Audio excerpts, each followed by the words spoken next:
Hello friends, welcome back to my channel Rajib পাঠশালায় আপনাদের সকলকে স্বাগত। দশম শ্রেণীর কোষে দেখি 15.1-এর এক্সট্রা জ্যামিতির 5 নম্বরটা। দুটি এককেন্দ্রীয় বৃত্তের বৃহত্তরটির এবি ও এসি যা দুটি অপর বৃত্তকে যথাক্রমে পি ও কিউ বিন্দুতে স্পর্শ করলে প্রমাণ করি যে পি কিউ সমান হাফ অফ বিসি। ছবিটা আমার এটা হবে। তাহলে এ একটা ছোট বৃত্ত আর একটা হচ্ছে বড় কেন্দ্র। দুটো বৃত্তরই কেন্দ্র হচ্ছে ও। এ বি এবং এসি হচ্ছে বড় বৃত্তটার দুটি জ্যা। এ বি ছোট বৃত্তটাকে পি বিন্দুতে এবং এসি কিউ বিন্দুতে ছেদ করেছে এবং বৃত্ত দুটির কেন্দ্র হচ্ছে ও। প্রমাণ করতে হবে পি কিউ সমান হাফ অফ বিসি।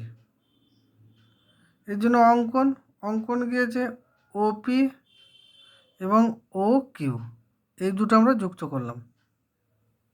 প্রমাণ, এ বিটা হচ্ছে স্পর্শক এবং ওপিটা হচ্ছে স্পর্শ বিন্দুগামী ব্যাসার্ধ।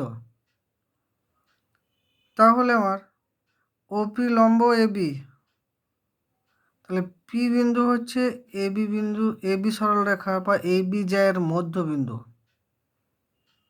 অনুরূপভাবে কিউ বিন্দু হচ্ছে এসি বাহুর মধ্যবিন্দু।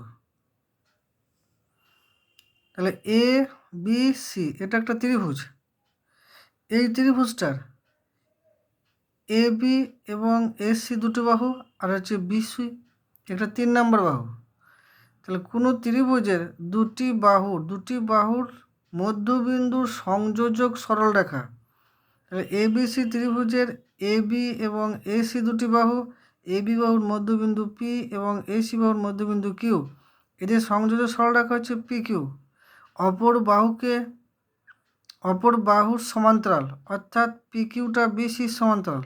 তাহলে পি কিউ সমান্তরাল বিসি এবং পি কিউ এর দৈর্ঘ্য হবে তৃতীয় বাহুর অর্ধেক অর্থাৎ বিসির অর্ধেক, অর্থাৎ পি কিউ সমান half of BC.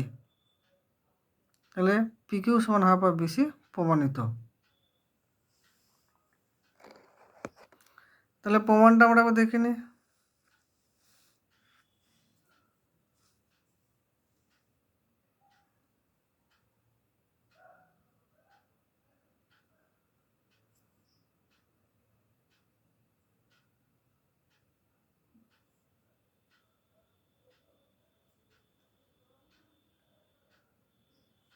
Thank you.